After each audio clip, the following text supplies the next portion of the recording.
ചില മുന്നേറ്റങ്ങൾ വേഗത്തിൽ സംഭവിക്കുന്നു, പക്ഷേ പലതും അങ്ങനെയല്ല. തിരുവെഴുത്ത് സ്ഥിരതയുള്ളതും മനോഹരവുമായ ഒരു മാതൃക കാണിക്കുന്നു. ഉപേക്ഷിക്കാൻ വിസമ്മതിക്കുന്ന ഹൃദയങ്ങളോട് ദൈവം പ്രതികരിക്കുന്നു. ഉൽപ്പത്തി മുതൽ വെളിപാട് വരെ ദൈവജനം വിശ്വാസം നിറഞ്ഞ സ്ഥിരോത്സാഹത്തോടെ പിടിച്ചുനിൽക്കുമ്പോൾ സ്വർഗം നീങ്ങുന്നതായി നാം കാണുന്നു. നീ എന്നെ അനുഗ്രഹിച്ചില്ലെങ്കിൽ ഞാൻ നിന്നെ വിടുകയില്ല എന്ന് യാക്കോബ് പറഞ്ഞതുപോലെ. അബ്രഹാം സോദോമിനുവേണ്ടി മധ്യസ്ഥത വഹിച്ചുകൊണ്ടിരുന്നു. ഒരിക്കലും തളരാത്ത കരുണയോടെ ദൈവത്തിലേക്ക് വീണ്ടും വീണ്ടും മടങ്ങി. അവന്റെ സ്ഥിരോത്സാഹം സ്നേഹത്തിൽ നിന്നാണ് ഉടലെടുത്തത്. പ്രത്യാശിക്കുകയും അപേക്ഷിക്കുകയും വിശ്വസിക്കുകയും ചെയ്ത ഒരു സ്നേഹം. കരുതൽ നിർത്താൻ വിസമ്മതിക്കുന്നതിനാൽ നിരന്തരമായ പ്രാർത്ഥന ശക്തമാണ്. മുറിവേറ്റവനും ക്ഷീണിതനുമായി യാക്കോബ് രാത്രി മുഴുവൻ മല്ലിട്ടു. എന്നാൽ തന്റെ വിധി കൈവശം വച്ചിരിക്കുന്നവനെ വിടാൻ തയ്യാറായില്ല. ഒരു മുടന്തൻ, ഒരു പുതിയ പേര്, തലമുറകളെ രൂപപ്പെടുത്തുന്ന ഒരു അനുഗ്രഹം എന്നിവയുമായി അവൻ നടന്നു.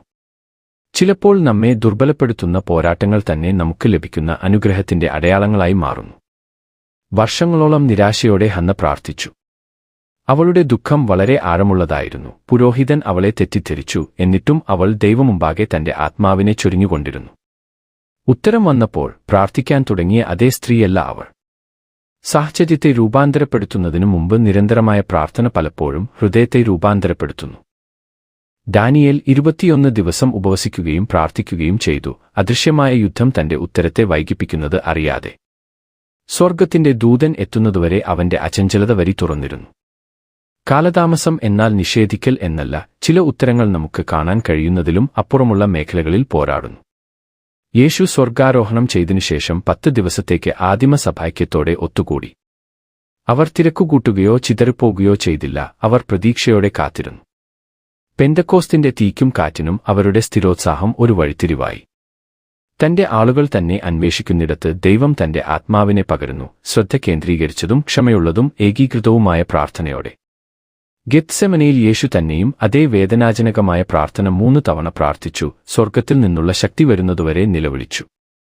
ദൈവപുത്രൻ സ്ഥിരോത്സാഹം കാണിച്ചെങ്കിൽ നമ്മുടെ ആഴമായ ആവശ്യ നിമിഷങ്ങളിൽ നാം ദൈവത്തോട് എത്രത്തോളം പറ്റിനിൽക്കണം. ഈ വിശുദ്ധ സ്ഥിരതയോടെ പ്രാർത്ഥിക്കാൻ എന്തെങ്കിലും മാറുന്നതുവരെ, അല്ലെങ്കിൽ ആരെങ്കിലും മാറുന്നതുവരെ പ്രാർത്ഥിക്കുക. ചിലപ്പോൾ ദൈവം ചെയ്യുന്ന ഏറ്റവും വലിയ അത്ഭുതം നമ്മുടെ ഉള്ളിലാണ്. തിരുവെഴുത്ത് പ്രാർത്ഥിക്കുക. അവന്റെ വാഗ്ദാനങ്ങൾ നിങ്ങളുടെ ഭാഷയായി മാറട്ടെ. ധൈര്യത്തോടെ പ്രാർത്ഥിക്കുക, കാരണം ധൈര്യം അതിനെ ക്ഷണിക്കുന്ന ദൈവത്തെ ബഹുമാനിക്കുന്നു. മറ്റുള്ളവരുമായി പ്രാർത്ഥിക്കുക, കാരണം ഉടമ്പടി ശക്തി വർദ്ധിപ്പിക്കുന്നു. നിങ്ങളുടെ പ്രാർത്ഥനകളും ഉത്തരങ്ങളും എഴുതുക. നിങ്ങൾ തിരിഞ്ഞു നോക്കുമ്പോൾ ദൈവത്തിന്റെ വിശ്വസ്തതയുടെ ഒരു പാത കാണും. 2ാം ലോകമഹായുദ്ധത്തിന്റെ ഇരുണ്ട രാത്രികളിൽ ഡേട്രിച്ച് ബോൺഹോഫറും ഒരു ചെറിയ സംഘവും സമാധാനത്തിനായി പ്രാർത്ഥിക്കാൻ ദിവസവും ഒത്തുകൂടി. യുദ്ധം അവസാനിച്ചു.